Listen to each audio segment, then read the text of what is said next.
Hey guys, I'm back.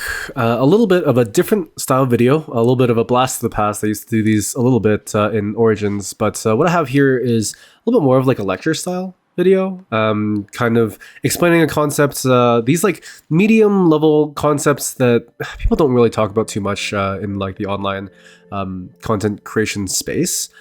So this video is going to be about point tempo. I know that this is a term that gets thrown around a lot, and I want to just give a little bit more guidance on what point tempo like even means, like as a concept, and kind of how to apply it to your games. Before we get started, I want you guys to like and subscribe if possible, but also I am like interested in learning what kind of concepts you guys are interested in me talking about. I know point tempo is something that people are interested in talking about, but I know there's a lot of stuff that, you know, more seasoned TCG players are going to kind of take for granted. And I know Riftbound is a very popular, or becoming way more popular, based on like my local scene and everything that's kind of popping off. It's pretty crazy. But yeah, like kind of concepts that you hear getting thrown around, and just want a little bit more explanation over. But yeah, any feedback for the style and more in depth, less in depth, just let me know. All right, anyways. Get started. All right, so what is point tempo? So point tempo is essentially like who is currently on track to win the game. So there's like fast ways to win, and this is generally the way that you end up getting run over by aggressive decks is if you're going first, you'll usually win by turn 6 approximately. There are ways to win at turn 5, but usually it's gonna be turn 6. So you're gonna start off the game at 0 points, obviously, and then go to 1 point, and then 3 points, and then 5 points, and then 6 or 7 points, and then 8 points. You'll also see something like 0, 1, 2, 4, 6, 8. And then if you're going second, it's like a little bit easier to double conquer on your second turn, depending on your deck style. So if you're going second, you can realistically 0, 2, 4, 6, 8 somebody. But at the same time, you can also, most of the games end on turn 6, which will also be the 0, 1, 3, 5, 6 to 7, and then 8 points. All right, so why is like point tempo important? So you can only score 2 points per turn, and ideally, like in a best case scenario, you want to maximize this by like cashing in these 2 points every turn, if possible, right? If you are like doing nothing else, you want to be gaining these extra points just to be able to end the game a little bit faster, and you do need to win the game at some point, right? So point tempo is also important as a player to develop your game plan, so that you can decide like, is my goal to double conquer at 6, or is my goal to hold at 7? Or is it supposed to be, you know, double conquer to 7 and then hold at 7 and make it awkward for my opponent, right? So these are important things to think about. So who wins first? All right, so if nothing crazy happens, the player going first is going to win first. If we go back to our point tempo, average decks are going to go 0, 1, 3, 5, 7, 8. Or 0, 1, 3, 5, 6, 8, something like that, right? And this is going to be the same thing for the person going second. The person going second is also going to go 0, 1, 3, 5, 7, 8. The problem is, if you're going second, you lose on after your turn 5.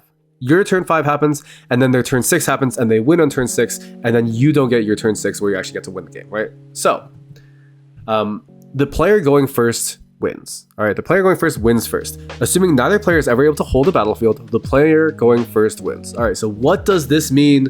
What does this mean for your deck, for your game plan, for how you play Riftbound? The player going second is required to hold or prevent their prevent their opponent from scoring at some point during the game. At some point during the game. This is like most deeply accentuated in the aggro versus aggro matchups. So I played Azir in Vancouver, and my round 11, it was Azir versus Rek'Sai. And I lost game 1, which meant that I was required to win the game where my opponent had Arena's Greatest, and he was going first, and I was going second, right? This is like something that I knew was going to happen. So once we went into that game, I only actually had one goal from the start of the game. The start of the game, I was only doing one thing, which is I'm going to look for a time in which I'm allowed to hold the battlefield. If I'm allowed to hold the battlefield and stabilize, I can win this game. If I can't hold this battlefield, I don't have a chance to win this game. So this kind of changes the way that you're going to be viewing your games. If you're a person going first, you're not actually legally obligated to be holding a battlefield at any point during the game. If you look at these aggressive Rek'Sai lists, especially into like the mid-range or like more control decks, they just double conquer every single turn, and they don't care that their units are dying or not being able to hold because they're not under pressure to be able to hold. This is where aggressive decks fall apart because they have a harder time holding, which means the way that aggressive decks lose is at some point, if they are required to hold and they're not able to because they're an aggressive deck, that's how they lose, right? So you can also use this as information in order to figure out how you're supposed to beat your opponent if they're an aggressive deck, right? So keep this in mind. The player going second is required to hold or prevent their opponent from scoring at some point during the game. There is a point in the game in which you need to what is called flip the point tempo. You're going to hear this a lot. Not in this video specifically, but like when you are listening to Riftbound content online, you're going to hear people say, oh, he needs to like flip the point tempo at some point, or oh, he just flipped the point tempo. What does this mean? It means you're reaching an even break point, an even point break point before your opponent is, right? So if your opponent is at 4 points and you are at 3 points, then your opponent needs 2 turns to win, and you need 3 turns to win. If your opponent is at 4 points and you start off the turn at 4 points, and then you're able to score the 6 points, then your opponent is 2 turns away from winning, and you are 1 turn away from winning. So this is kind of what it means to flip the point tempo. And where this is really, really important is when you are going seconds, if you're able to hold or prevent your opponent from scoring, that is when point tempo flips. So point tempo is essentially who is going to win this game first, assuming no additional like interaction happens, right? So again, the player going first wins. If you are going second, you need to flip the point tempo at some point during normal Riftbound gameplay in order to actually win. So you need to keep this in mind. All right. So another important thing about point tempo that I've already talked about is the pace at which decks operate. So how fast do you win, and how fast do you need to win in order to actually win the game? So we have aggressive decks. So aggressive decks look like Rek'Sai, Darius, Lilia. These are decks where you don't see them hold. Holding is like not in their vocabulary at all. If they are allowed to hold, it's a bonus. It's like fine, yippee. But the main goal is you end the game as soon as possible. Your bodies are expendable. You don't care about the bodies that are on board dying or like on the battlefields dying. What matters is you have units in your base in order to conquer the following turn. That's all you care about. As long as you're able to get over their units and conquer, that's all you care about. Any turn where you're unable to score 2 points or reach the next even breakpoint is a turn where something is going wrong. So beyond like turn 1, turn 2, right? Like turn 1, turn 2, you're gonna score to like you're gonna be a 0, you're gonna score to 1, sure, whatever, right? But every subsequent turn, you need to hit the next even point breakpoint, or else something's going wrong, basically. So what I mean by even point breakpoint is 2 points, 4 points, 6 points, right? These are like the really, really big milestones because that's when you are 1 turn closer to winning, right? Like if you're scoring from 2 to 3, you're still 3 turns away from winning the game. If you're scoring from 3 to 4, now you're 2 turns away from winning the game, right? So that's why the even point levels are like really, really important when you're planning out like your game path in progressing the game and how you're supposed to win. All right, so what else do we have? We have mid-range decks. So these are most decks in the game. Most decks in the game are going to be some variation of mid-range decks, with some of them being a little bit faster, some of them being a little bit slower. Something like Yi is like a little bit on the faster end, Draven's a little bit on the faster end, Diana's a little bit in the middle, she can kind of play both ends, and then Irelia is a little bit on the slower end. So these decks usually get to 6 points about 1 turn rotation slower than aggressive decks. So instead of like 0, 1, 3, 5, 7, 8, it might be something like 0, 1, 3, 4, 5, 6, 8. You know, it'll take like one additional step just to like maximize, like they might need to establish a better board state, be able to like hold up interaction to make sure their units aren't dying, something like that, right? So they usually get to 6 points about 1 turn rotation slower than aggressive decks. The preservation of bodies is usually really, really important in these decks. Aggressive decks are happy to throw units onto the point and have them die, but these mid-range decks are usually generally like able and want to leverage their bodies for like a little bit more value. So they are better positioned to both conquer and hold depending on the circumstances, right? So sometimes you're not like obligated to hold, but if you think about these decks that I have presented up here, all of them are very, very good at holding. Like it's very hard to attack into these decks, right? Like Yi has his +2 on defense. Diana is allowed to like put Hwei onto a board and then like hide Tide Turners at each location, hold up Ride the Wind, hold up Flash, hold up Starcrossed, stuff like that, right? Irelia, we all know the terror of playing against Irelia. She has Irelia on a point.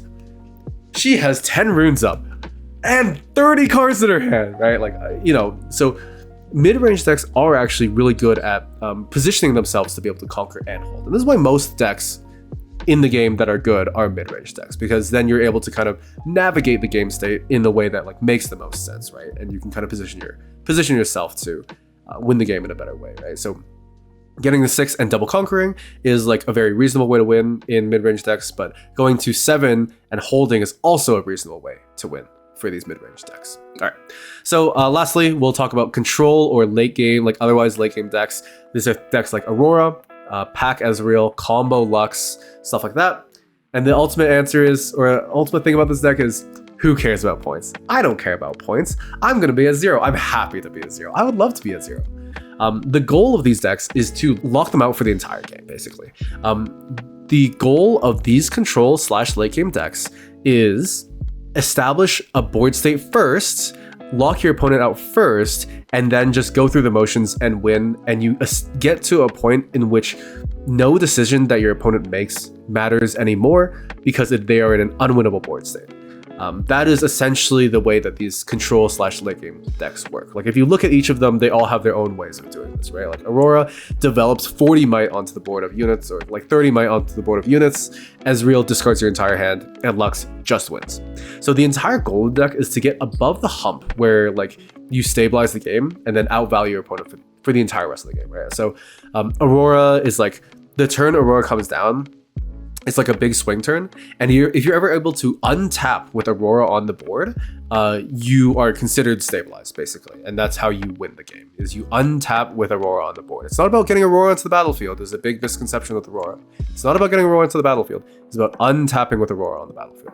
All right. With Ezreal, he like makes you discard your entire hand and then puts Vex on the battlefield and then says good luck, and Lux just combos and wins from 0, basically. All right, so how are we looking to apply this knowledge? Now that we've learned kind of the basics of what point tempo is, how do we apply this? All right, so first of all, it goes into our battlefield selection in some point, right?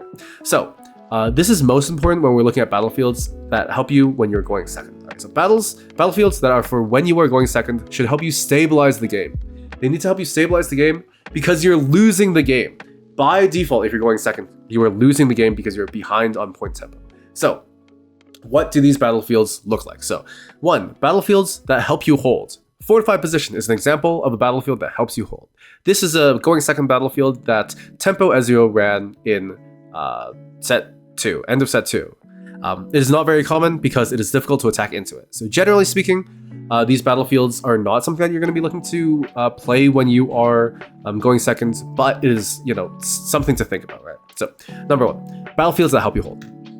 Second can be battlefields that help you take or retake the other battlefield. This helps you stabilize the game because what it allows you to do is hold onto one battlefield to prevent your opponent from scoring, and then rerouting your units onto the other battlefield to swing the points up, right? So if we look at pretend we have two battlefields here. It's your opponent's battlefield and then your battlefield, which is like Starspring or Windswept Tillich. Your opponent goes first and they score to 1. Then you score to 1 and they hold to 2. If they are not able to conquer your battlefield, you hold to 2 and then you can reroute your units and then go to 3. Going to 3 isn't really important, but if we pretend wait one more turn, your opponent holds to 3 and you hold to 3, now you can reroute and go to 4, and now point tempo has been flipped. You are at 4 and your opponent is at 3. They will go 5, 7, 8, so they have 3 turns. You are at 4, so you go 6, 8, so you need 2 turns to win.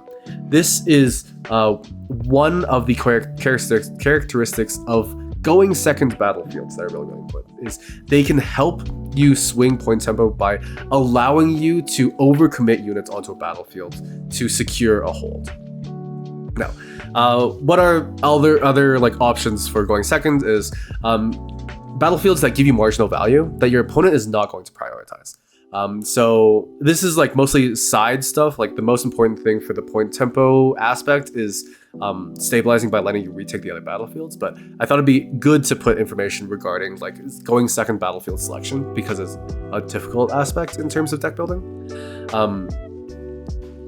battlefields that help you gain marginal value that your opponent's not going to prioritize. So Treasure Hoard is like 1 gold, and Candlelit Sanctum is like looking at the top 2 cards and you don't even get to draw any. Right? So these are like going second battlefields because generally your opponent is going to prioritize their going first battlefield. Going first battlefields are usually battlefields that generate you additional value or make the game easier for you.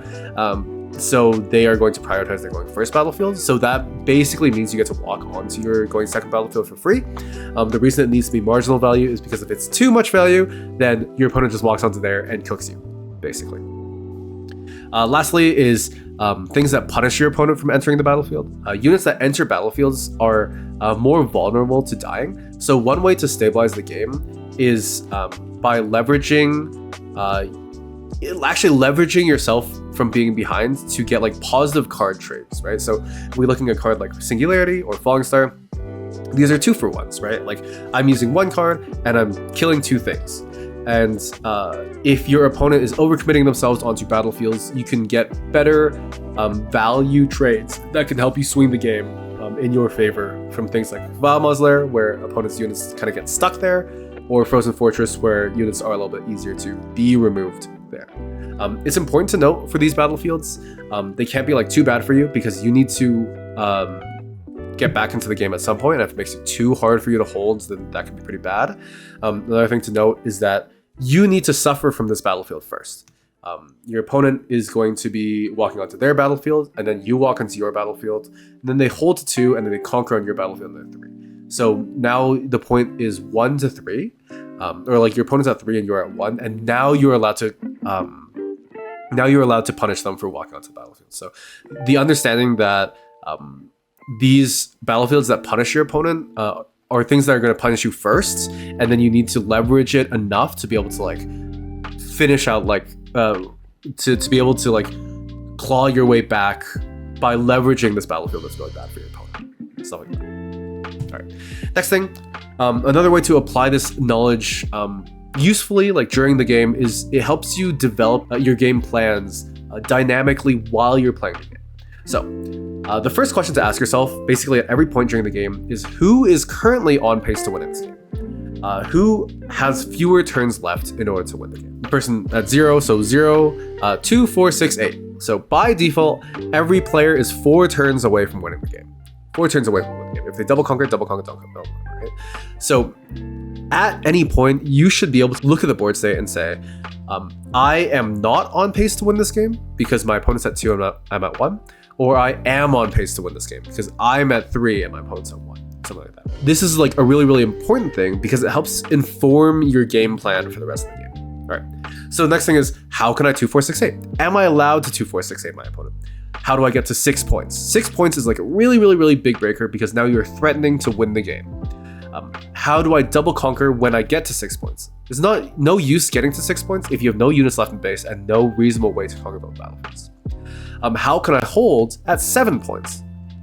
If you 0, 1, 3, 5, 7 your opponent, you actually give yourself access to a hold win scenario, right? So how do I hold at 7 points?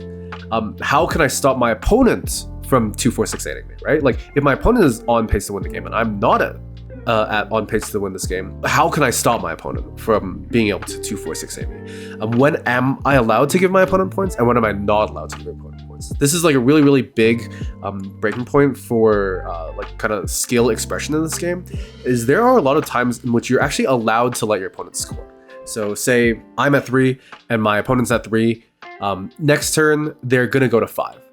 I'm okay, like if I can't stop my opponent from going to 4, then them being at 5 is functionally the same as them being at 4 most of the time. This means that maybe if I'm at 3 and they're gonna go to 5, my best play is to just develop units in base, develop my board state so that it makes it harder for my opponent to 6-8 me afterwards once they're at 5, right? Next question is, do I need to commit to holds this game?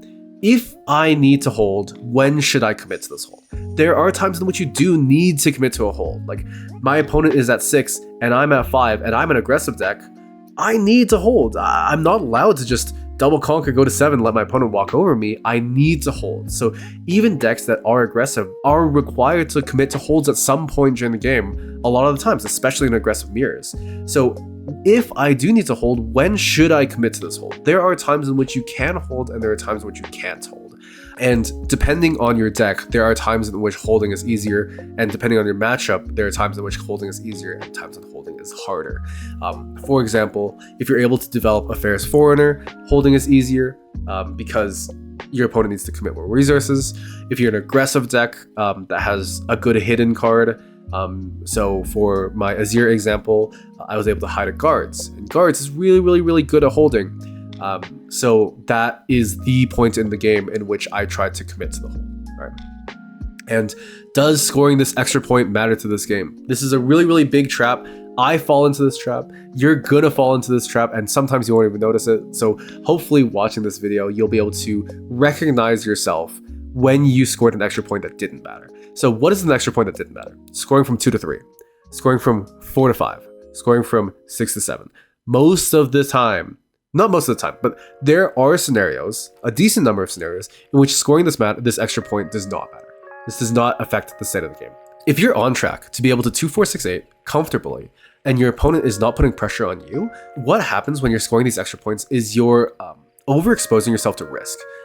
Units on the battlefields are easier to remove than units that are in base. So a lot of times when you are scoring this extra point, you are overexposing yourself to risk. This is the biggest from scoring 2 to 3 and from 4 to 5. These are the biggest times in which you're overexposing yourself to risk.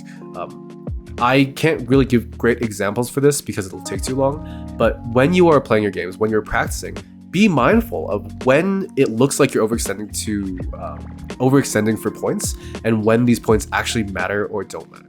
Most of the time, points that bring you to even marks matter, and points that bring you to odd points don't matter as much, depending on the game state.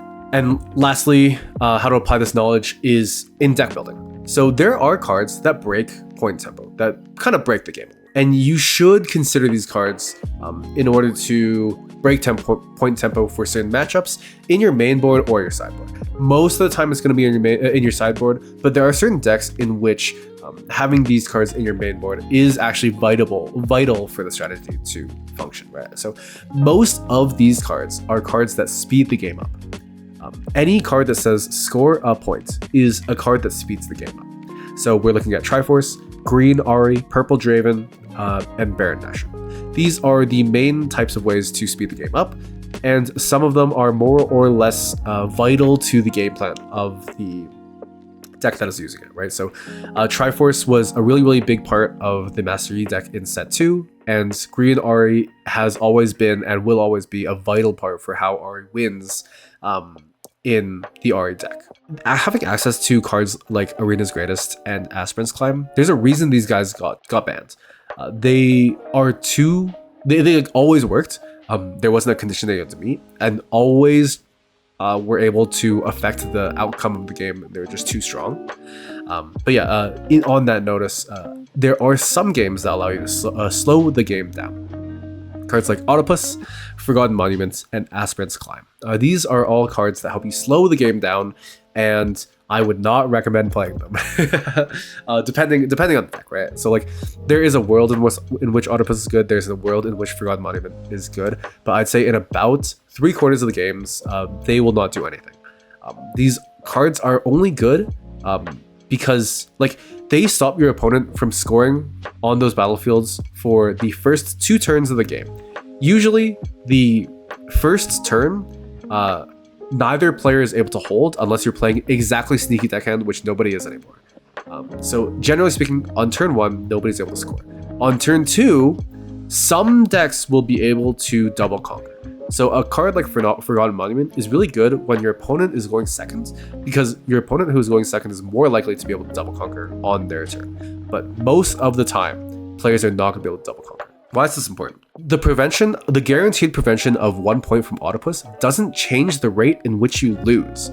Your opponent will go from 0. So assuming Autopus is not in the game and not on the board, your opponent will go turn 1, 0, 1, 3, 5, 7, 8. Turn 6, they'll win. All right. Now let's assume Autopus is on the board. It goes 0, 0, 2, 4, 6, 8. You still lose on turn 6. This is why Autopus is not a good card, and Forgotten Monument doesn't really affect the game unless your opponent is threatening to double conquer on turn 2. That is the only time in which these cards are useful, right?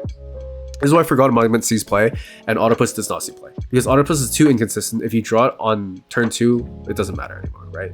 So that's why Forgotten Monument is good, because it like can guarantee that you don't get double conquered on turn 2, right? Like on turn 2. If your opponent is going second, then they play like Faithful Manufacturer on their first turn, or like you play against somebody who's playing up from the deep on their first turn, then they can 0, 2, 4, 6, 8, right? So they'll win on turn 5. But generally speaking, these cards don't actually do anything. If your opponent isn't threatening double conquer, these cards aren't actually doing anything. So that's pretty much everything I wanted to talk about for Point Tempo. I hope you guys found it useful, and I hope you guys let me know any additional topics that you guys would like me to cover. This kind of niche in the Riftbound content creation space is somewhat free, so this is kind of the niche I'm trying to fill. I think this like low to medium to like high medium concept breakdown videos is something that is lacking, and I think especially like in the free content that's like this is like relatively lacking. So if you guys have any ideas, anything you guys would really like me to talk about, just let me know. I'll do my best to explain it. But yeah, thanks for watching.